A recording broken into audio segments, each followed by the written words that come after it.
During Hashira training, Tanjiro was the first of the three to move the massive boulder. Zenitsu could not believe his eyes. Crying out in dismay, he called Tanjiro a monster for having accomplished such an absurd feat. Being surpassed like this really pissed Inosuke off.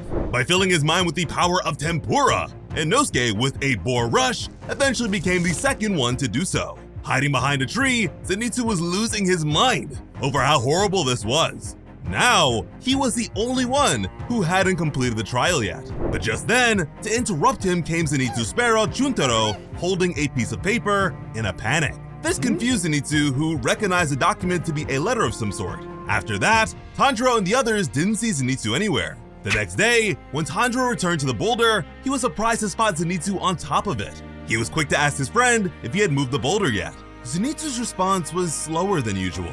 He admitted that no, he hadn't moved it yet. Tanjiro recognized the shift in Zenitsu's demeanor. He'd tell him that he would be moving on to his next training. But before going, he'd ask if Zenitsu was alright. He wasn't talking as much as usual, so Tanjiro was a bit worried. Zenitsu congratulated his friend on his accomplishment and ability to move on to the next phase. He even wished him good luck. Then, with his back still turned, he expressed that he'd simply achieved a clear understanding of what it is he should do, what he must do. Tanjiro's concern only mounted further as he wondered if something happened. Wanting to help, he began to say that if there was anything he could do, he was more than willing to. But Zenitsu would cut him off with pointed words. He told Tanjiro that he should do what he must. Tanjiro had never seen Zenitsu like this before. He was flustered and worried. Zenitsu was silent for a bit. He recognized how nice of a guy his friend was, and he would thank him for it. But facing forward with blood dripping from his forehead and a blank expression on his face, his final words would again be that this was something he absolutely must do. Sometime later, Muzan attacked Master Ubuyashiki's residence. There, the ailing master sacrificed the lives of his wife, daughters, and himself by blowing the trap-littered estate up. Cornered by all the strongest demon slayers emotionally closing in on him, Muzan called upon the Infinity Castle, and they all fell in. Once inside, Zenitsu raced through the enclosure. He could hear something that let him know that his intended target must be nearby. As he continued his pursuit, he considered how unforgivable his enemy was. No matter what, there was no way that he would ever be able to forgive them. But once Zenitsu made it to a specific set of doors, he stopped completely. With his impeccable hearing, he was certain that the person he was looking for was just beyond them, and beckoned them to show themselves. He wasn't interested in wasting any time here. As the door eerily creaked open, a sinister voice replied that this was no way to speak to them. They were his senior disciple after all. As the demon's elongated nails protruded from the doorway, they admitted that Zenitsu looked a bit better than the last time they'd met. Now in full view, the blue-eyed Upper Moon 6 demon presented himself. According to him, despite appearing to be a little better, Zenitsu was still looking pretty shabby. It had been a while since their last encounter, so the demon extended a warm greeting while clutching his sword. Zenitsu, with an all-too-serious expression, said the name of the demon, Kaigaku. And now that he was a man-eating monster, Zenitsu no longer recognized him as his senior. At the same time, Ubuyashiki's surviving children took note of the fact that Zenitsu had engaged one of the Upper Moon demons. Kaigaku's words were littered with insults. He again mentioned how little Zenitsu had changed. As far as he could tell, Zenitsu was still a shabby, puny little runt, a total weakling. He questioned the boy's progress. He asked if the Slayer was a Hashira yet. When Zenitsu didn't respond, he continued to pester him. He questioned if Zenitsu could do anything besides the first form of thunder breathing yet. The way Kaigaku spoke to him was no different from how he'd bullied him in the past. Zenitsu was unfazed, and his expression remained dark. From the looks of things, to Zenitsu, it seemed as though Kaigaku was pretty happy to have reached the absolute bottom of the upper ranks on account of simply filling in some empty positions. Kaigaku was taken aback by this. He was surprised and began to laugh. It looked like Zenitsu could actually talk back these days. Zenitsu's question was simple. He asked why Kaigaku had become a demon. Kaigaku continued to chuckle. He began to speak, but Zenitsu pointedly interrupted him. He followed up by asking why Kaigaku, the rightful successor of thunder breathing, had become a disgusting demon. Now, more angry than he had ever been, Zenitsu yelled at the monster, because if he hadn't turned into a demon, their master wouldn't have killed himself. The man Zenitsu considered his grandfather the one who had taught him thunder breathing and changed his life forever, had taken his own life. The letters Zenitsu received during Hashira training detailed the tragic event. It's customary for a demon-slaying master to do so in such an event to pay for the sins of their tutelage. Jigoro Kawajima, the former Thunder Hashira, had died all alone. Tears now flooded Zenitsu's eyes. When a person commits seppuku, someone is supposed to be there to cut off their head. Otherwise, they're left to suffer a long and agonizing death. The old man could have just as easily slit his own throat or punctured his heart, but he didn't. He had endured this tremendous suffering, all because a person he had entrusted the ways of thunder breathing to had become a wretched demon. Kaigaku beamed with a sickening pride and a lack of remorse. He didn't care in the slightest. He didn't see any reason to be bothered. He wondered if he was supposed to be sad or repent. Ultimately, he didn't care about anyone who he felt did not value him. He was only interested in serving those who knew his value well and coveted it. In fact, with a smile not leaving his face, he was actually pleased to know that the old man had died such a painful death. From his perspective, he had worked so hard and done everything he could to please him, yet was never given the title of successor. Instead, the master spoke of making Kaigaku a joint successor with Zenitsu, a notion that utterly repulsed the demon. Their master may have been a Hashira once, but Kaigaku admitted that he had no interest in or use for some senile old man. Infuriated beyond compare, Zenitsu clenched his fist while Kaigaku continued to boastfully laugh. Then, after a moment, Zenitsu chuckled to himself. He'd say that Gramps was not senile. If Zenitsu was scum, then Kaigaku was worse than that. He was trash. Pointing at the demon with a sadistic look on his face, he said he felt sorry for their master since he had such pathetic successors. He could only manage to perform the first form of thunder breathing, while Kaigaku could do everything except that one. Insistent of his own superiority, this is what finally set off Kaigaku's fuse, and he refused to be lumped in with a loser like Zenitsu. And with that, the battle would finally commence. Kaigaku released a horrifying discharge of black lightning thanks to thunder breathing's fourth form, Distant Thunder. Zenitsu prepared himself for the assault.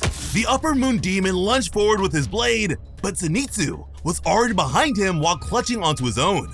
Kaigaku's eyes were wide with disbelief. Had that really just happened? Was this really Zenitsu? The yellow swordsman turned towards his target coldly. Too slow, trash. Just then, blood began to viciously spurt out from the demon's newfound wound. Looking over his shoulder with concern, Kaigaku could not believe that he had been cut. Zenitsu was unbelievably fast. Even without being asleep, Zenitsu's movements were uncanny. It was as if he was a totally different person. Zenitsu and Kaigaku, despite training under the same master, were very different from one another.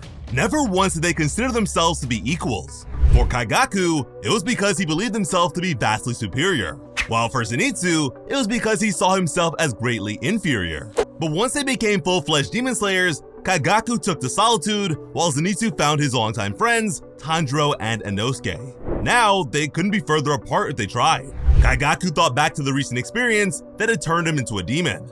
Seeing Upper Moon 1, Kokushibo, he refused to believe that it was shameful to kneel before someone with unfathomable strength. He lived by the philosophy that as long as you live, things will work out somehow. That until you die, you haven't yet lost. With his head lowered in fearful reverence, he reflected on the unfortunate events of his life.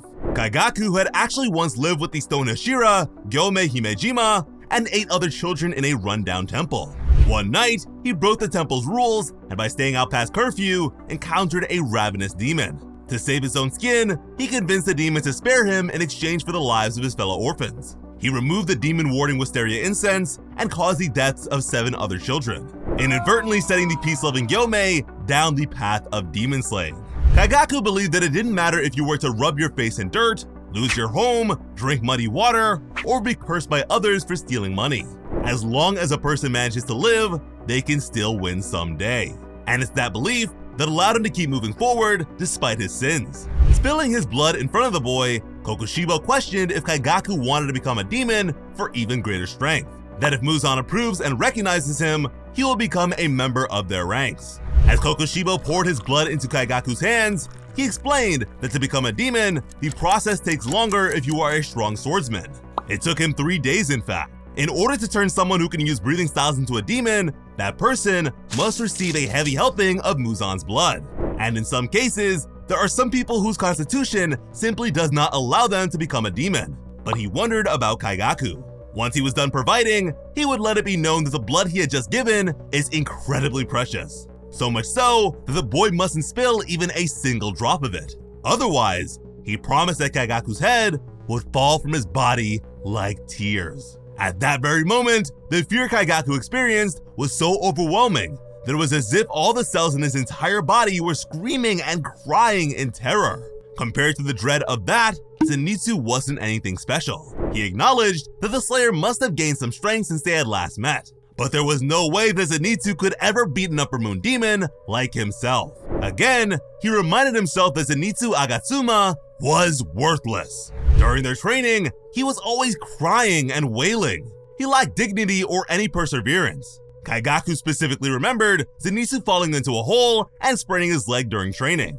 Then he thought of his disdain for their late master, who considered scum like Zenitsu comparable to him, and worthy of being a joint successor. Now viciously wielding his sword, Kaigaku yelled out that it's only natural that Zenitsu should die. Him and the old man both. Another wretched use of thunder breathing occurred by way of its second form, Lightning Ball. With such close proximity, Zenitsu could tell that Kaigaku had unleashed 5 successive attacks in just a single breath, and had done so in the blink of an eye. As blood escaped from his cheek, Zenitsu shouted that Kaigaku must have eaten so many people to achieve this level of strength. He wondered if the fool was already unable to differentiate between good and evil. But with a smile on his face, Kaigaku retorted that he knew the difference very well. Leaping into the air now, he unleashed the third form of thunder breathing, Thunder Swarm. As he continued to attack the Demon Slayer, he replied that those who accurately evaluate and understand his worth are good. Zenitsu's blood continued to spill as he endured the attacks. He recognized that this was a spinning waveform strike. Kaigaku continued, saying that those who have a low evaluation of him are evil. With Zenitsu now in the air, Kaigaku swung out wide with a massive strike of black lightning. This was the 5th form of thunder breathing, Heat Lightning. Zenitsu's eyes went wide as the lightning-shaped wounds began to appear over his face. He recalled the training he had shared with Kaigaku under their master, and how pitiful he was next to his senior. Kaigaku was overjoyed. He wondered how Zenitsu felt about the sharpness of his blade, infused with the power of his blood demon art. It was an attack that both slashes and burns flesh. Leaping into the air once more, Kaigaku ravaged Zenitsu's body with the power of thunder breathing 6th form, Rumble and Flash. Kaigaku further explained that any slashing attacks the fool takes will continue to rend his flesh. He promised that his power would burn into Zenitsu's eyes and body. He was certain that by becoming a demon, he had transcended thunder breathing itself. Zenitsu's body went crashing down through the infinite expanse of the castle. From there, Kaigaku boasted about being special. He was different from Zenitsu. He was nothing like Zenitsu at all. Zenitsu looked up at the demon plainly. He remembered the scolding words of their late master, that he should learn from Kaigaku's example, that he should be more like his senior apprentice. He then recalled a time when, while he was on his own as a demon slayer, he encountered 2 others that were bad-mouthing his senior. They'd said that in thunder breathing, the first form is the foundation for all the others, that if a slayer was unable to do that, how good could they really be? That even if they could do the others, they won't ever amount to much. Yet despite that, Kaigaku was stupidly arrogant. They'd say that Kaigaku would never become a Hashira, that he'd probably die soon. Hearing this, Zenitsu, the ever-fearful, actually struck his fellow demon slayer for these cruel words. When they met again on the road, Kaigaku, unaware that Zenitsu had done so in honor of him, looked at his junior with eyes of contempt. He had heard that Zenitsu hit a higher-ranking slayer. With that, he swiftly told him not to cause problems. It was embarrassing enough that Zenitsu was even there at all. Now, Zenitsu could totally understand why Kaigaku hated him. After all, the feeling was mutual. He hated the guy too, but at the end of the day, he also respected him from the bottom of his heart. He knew how hard his senior worked. He was always looking at his back. He thought of when he had shared food with Kaigaku and their master. He truly believed that Kaigaku was special. To him and Gramps, Kaigaku was a precious and important person. But apparently, that wasn't enough. Kaigaku was never satisfied. Zenitsu could hear it. It was as if the box in his heart had a hole in it, one that constantly had happiness spilling out. And that was something that a person needed to notice and close up, otherwise they would never be satisfied in life. With one last thought of their late master, Zenitsu expressed how sorry he was. Their paths had diverged. Zenitsu shifted his momentum then. He slammed his feet onto the side of the unending wall. Kaigaku was shocked to see that the boy had any strength left at all. Despite his many wounds, Zenitsu steeled his resolve and internally apologized to Kaigaku. As in a single glorious jaunt, Zenitsu beheaded the demon with a draconic crackling of thunder-breathing 7th form, Hono Ikazuchi no Kami. As his head escaped from the comfort of his shoulders, Kaigaku was in utter dismay and disbelief. Now, he too began to fall down the endless hole. As he watched Zenitsu fall above him, Kaigaku thought about how he couldn't see the attack at all, and he wondered what the attack was. It was unbelievably fast. It was a form of thunder breathing he didn't know at all. He questioned what technique Zenitsu had used to do this to him. The beheaded demon began to curse his own fate. He took this as confirmation that the old man had favored Zenitsu all along. He was certain that their master had only taught Zenitsu this incredible power while withholding it from him. But Zenitsu calmly corrected him. Gramps was not that sort of person at all. Really, this was his form. Zenitsu created it, so it was all his. It was one that he had designed with a dream of one day fighting alongside Kaigaku as equals. The sounds of thunder now echoed from Zenitsu's chest. By then, Zenitsu had fallen unconscious while continuing to fall. He was dreaming of the fleeting times where the three of them, Kaigaku, their master, and himself, all lived together. Kaigaku thought of what Zenitsu had said, a 7th technique, thunder breathing, a 6th form ancient sword art that had existed for hundreds of years and has been passed down from several legendary masters. And Zenitsu, of all people Zenitsu, was able to develop a 7th? Him? The same Zenitsu that could only ever use the 1st form? The filth that was always weaker than himself? Kaigaku could not stand it. He refused to accept this development. To have lost to such a pitiful creature, he felt like he was going insane with frustration. The shameful demon then convinced himself that he hadn't lost after all. Zenitsu was going to fall and die too. Zenitsu didn't have any strength left after that last attack. He was sure to die right along with him. But to suddenly interrupt this thought was Yushiro. Coldly, he'd expressed that someone who never gives to others will eventually become unable to receive anything from them as well. That only wanting is, in the end, the same as having nothing at all. And this was because such a person is incapable of creating anything. Now bringing his eyes close to the demons, he stated how much of a pity it was to die alone. Yushiro then left from point to point before grabbing hold of Zenitsu and bringing him to safety as the demon Kaigaku disintegrated into nothing. Yushiro had gotten Zenitsu to safety. As Zenitsu laid there on the brink of death, his spirit escaped to the land beyond, where he saw something that made his eyes go wide. Separated by a lake surrounded by countless red spider lilies, Zenitsu cried out to his dearly departed master. In a panic, he profusely apologized to the man. In the end, he wasn't able to get along with Kaigaku. He had even written to the guy, but never received a reply. Tears welled up in his eyes. He explained that if it wasn't for him, Kaigaku might not have turned out the way he did. He was very sorry and begged for his master's forgiveness, but that wasn't all. He was sorry he couldn't repay his debt. He wanted to become a Hashira while his master was alive, but failed to do so. Again and again, he'd say how sorry he was. Not getting a response, he wondered if his Gramps hated him now and begged him to say something.